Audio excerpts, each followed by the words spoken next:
손혜원이 조카의 막도장을 판 이유. 최근 법원이 손혜원 전 의원에게 유죄 판결을 내렸는데 그 뒤의 정황들이 더 공개됐습니다. 일단 영상부터 보시죠.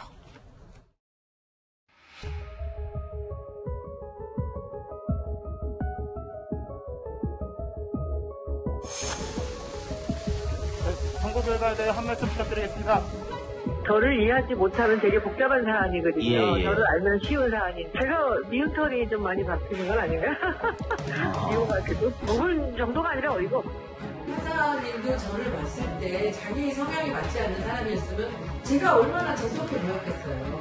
오늘도 저는 반성하지 않았다는 걸 얘기를 듣고 제가 너무 놀랐어요. 제가 무죄를 주장했는데 무슨 반성을 해요. 죄가 없다고 주장을 하는데. 그 판결을 들으면서 반성했어요. 제가 이렇게 건강을 떠는 그런 정말 무소불위의 그런 그 국회의원 출신의 이런 사람으로 보인 건 아닐까. 이건 뭐 난 뭐지라는 이런 생각이 좀 들고 이심을 준비하면서는 제가 조금 더 준비도 많이 하고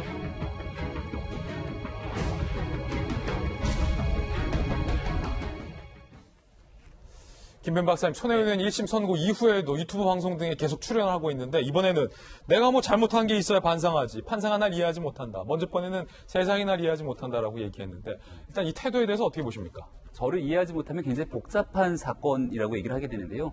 그럼 대한민국 재판부에 있는 모든 판사들이 해당 관련된 사건들을 검토하고 판결을 내리면서 관련된 이해관계자의 저간에 있는 사람들을 관심법으로 다 하나둘씩 살펴보면서 재판을 내려야 되는 건가? 이런 생각을 하게 되고 본인 스스로가 내가 이 정도로 전국적으로 알려져 있는 유명한 국회의원인데 내가 이렇게 하려고 하는 나의 선에 대해서 몰라봐?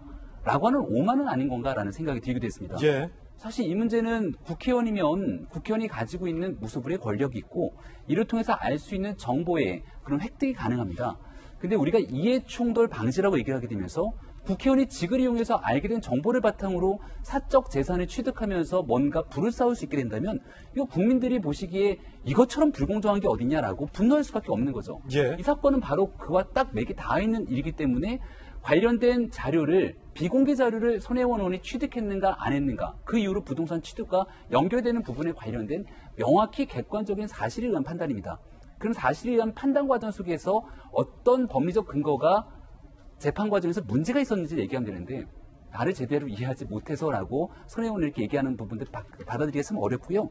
애당초 이 사건에 대해서 처음 지상파한 언론이 보도했을 때 손혜원 의원이 굉장히 격하게 흥분하면서 얘기했던 기억이 납니다. 그리고 여기에 목숨을 걸겠다, 전 재산을 걸겠다 이런 표현을 썼는데 이렇게 얘기하는 정치인 치고 목숨이나 전 재산을 실제로 거는 경우를 보지 못했거든요. 결국은 이런 경우에는 끝까지 부인하겠구나라는 생각으로 가게 되는데 저는 손혜원 의원뿐 아니라 오늘 거듭 말씀드리는 건 대한민국에 있는 많은 정치인들이 잘못이 있으면 제발 뉘우치고 반성 좀 했으면 좋겠다는 생각입니다. 예.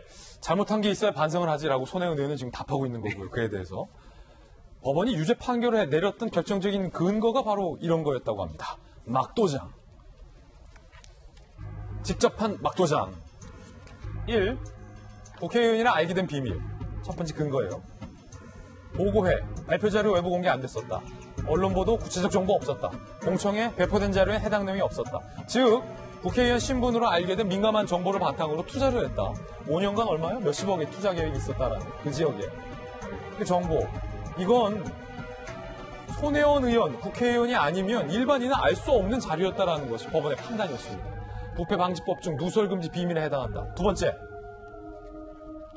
지인 등 투자 이익이 남긴 사례가 존재한다. 손 전 의원 지지자 20명이 참여한 텔레그램 대화방에서 특정 지역이 언급됐는데 지지자 박목 씨가 즉각 3,500만 원의 부동산을 구입했고 2년은 6,900만 원에 매도했다. 시세 차익을 봤어요. 지인이. 박목 씨는 손 전 의원이 부동산을 매수하라는 말로 이해했다. 라고 조사 과정에서 야 사. 그래서 샀고 이득 봤다는 거예요. 얼마? 2년 만에 3,400만 원. 큰 금전적 이득을 본 사람이 나왔다는 거예요. 세 번째. 상성장 주인은 손혜원. 상성장 매매 이루어진 2017년 6월 명의자인 조카는 군 복무 중이었다. 당연히 목포에 가지도 않았다. 재판부는 군대 간 조카의 막도장을 손혜원 의원이 팠다는 거예요.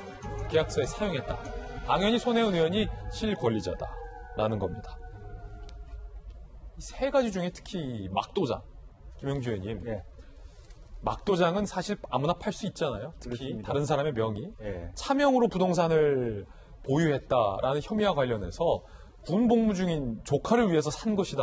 손혜원 의원은 나중에 조카에게 다 주려고 했다라고 해명하고 있지만 아무리 조카를 향한 마음이라도 이 조카가 물려받게 될 조카가 목포를 가지도 않았는데 거기가 어딘지는 알고서야 좀 물려받아야 되는 거 아닙니까? 상식적으로. 내 막도장을 막 파도 됩니까?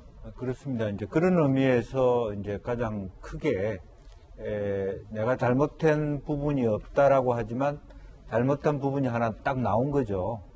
그러니까 실제로 재판부라고 하는 사람들은 어떤 그 과정에 대한 것을 통해서 판단을 하게 되는 건데요. 그 판단의 가장 중요한 것 중에 하나가 본인의 말하자면 직접 그 목포를 가지도 않았는데 실제로 2017년 5월부터 2019년까지 1월까지 그 조카가 군대를 갔기 때문에 도장을 찍었던 시기인 2017년 6월 달에는 갈 수도 있는 사항도 아니었다라는 것에 무게를 두고 실질적인 주인을 그 조카가 아니라 손혜원 의원으로 본 것입니다. 이제 그런 부분에 있어서 아무리 자기가 선이라 했다 하더라도 또 잘못한 게 없다 하더라도 재판부라고 하는 사람들은 어떤 법적인 근거 또 과정에 대한 어떤 실체 그것을 통해서 또 하나 최종적으로는 손혜원 의원이 알아야 될 것은 이 자유심증주의라고 하는 판단, 재판에 하는 판사의 판단을 통해서 판결이 난다라고 하는 부분입니다. 자기가 잘했다 잘못했다는 거하고는 아무 상관없이 재판의 결과가 나온다는 것을 이해할 필요가 있겠다. 그러니까 재판부가 자기를 이해 못한다라고 얘기할 것이 아니라 한국에서의 판결이라고 하는 것이 어떤 과정을 통해서 나는지를 오히려 역으로 이해해야 될 것이다. 그렇게 생각이 들고요. 예. 실제로 보면 더 심각한 것은 그럼에도 불구하고 이 사람이 이제 불구속되었잖아요. 대체로 보면 저런 실형이 떨어질 때는 구속돼 있다. 구속을 하는 것인데 불구속해서 자기 방어를 기회를 줬으면 차분하게 법리적인 측면을 보완한다든지 그런 것을 통해서 말하자면 항소를 준비한다든지 해야 되는데 바로 그 재판 끝난 지 서너 시간 뒤부터 방송 언론 활동을 통해서 어찌 보면 정치적 공세를 펼치는 그런 어떤 자기 선전 활동을 한다는 것은 아직도 뭐가 잘못되어 있는지를 이해하지 못하고 있다. 그렇게 봐야 될 것 같습니다. 방금 말씀하신 부분이 이제 일각에선 봐주기 논란까지 일고 있는 대목이기도 한데 김소연 교수님 어떻습니까? 특히 법원이 판단을 한 내용 중에 하나가 국회의원 신분으로서 취득한 정보를 바탕으로 본인과 본인 지인들이 투자로 이어졌고 그중에는 급기야 막도장 파서 차명 거래도 있었고 거기 함께했던 지인은 2년 만에 지금 정부가 정말로 하지 말라는 아까 김남국 의원이 때려잡겠다라던 시색 차이까지 봤잖아요. 사실 저 같으면 그럴 것 같아요. 만약에 제가 이제 이 사건이 어떻게 일어났냐면 이제 2017년 5월에 이제 문화관광체육 위원회 간사였죠, 손혜원 의원이. 거기서 이제 목포의 이제 도시재생 사업이라는 것을 이제 알게 됐고 그 이후부터 이제 목포에 중심적으로 이제 부동산을 사들이게 됩니다. 근데 이제 지금 손혜원 의원의 주장은 그게 사실 비밀이 아니고 뭐 언론에서도 다 나온 얘기고 그래서 조카들도 그걸 보고서 다 투자한 거지 내가 뭐 특별히 비밀스러운 정보를 준 게 아니다라고 주장을 하고 있지만 설령 그렇다 해도 자기의 정치적 생명을 위해서라도 저는 만약에 조카가 투자를 하겠다고 하면은 하지 말라고 할 것 같아요. 내가 나중에 챙겨줄 테니 내가 괜히 오해를 받을 수 있고 괜히 내가 마치 정보를 줘서 네가 투자를 한 것처럼 보이게 되면은 굉장히 부정부패 사건으로 발전할 수 있기 때문에 저 같으면은 나의 정치적 생명을 위해서라도 못하게 할 것 같은데 이분은 오히려 그 언론이나 보고서에서는 전혀 언급되지 않았던 그 국회의원만이 접근할 수 있는 정보를 뭐 조카에게 주고 지인들에게 주고 심지어 조카는 군대에 있어가지고 뭐가 뭔지도 몰라요. 그 상황에서 막도장을 파가지고 그거를 계약하고 실질적인 소유는 자기가 하면서 그런데도 불구하고 저렇게 언론에 나와서 나를 이해 못해서 지금 재판부가 저렇게 하는 거다. 잘못한 게 없는 게 무슨 반성을 하냐라고 한다면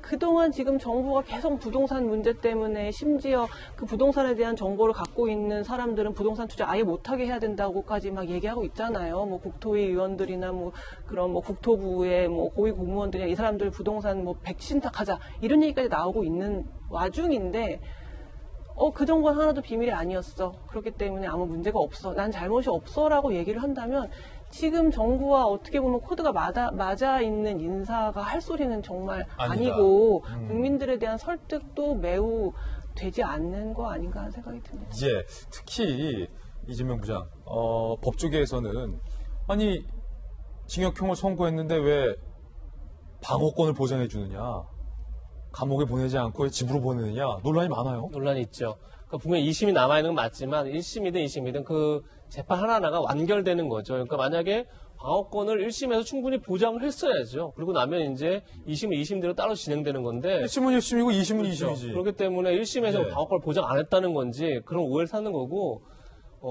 실제 실형을 때리고 나면 특별한 사정이 없는 한 법정 구속을 하게 돼 있습니다. 그러다 보니까 이제 10명 중 1명 정도가 안 될 뿐이지 10명 중 9명이 법정 구속이 되는 거고 그래서 저희도 기억하겠지만 김경수 경남지사까지도 사실 1심에서 그럼요. 기각을 받으니까 바로 법정 구속이 됐었죠.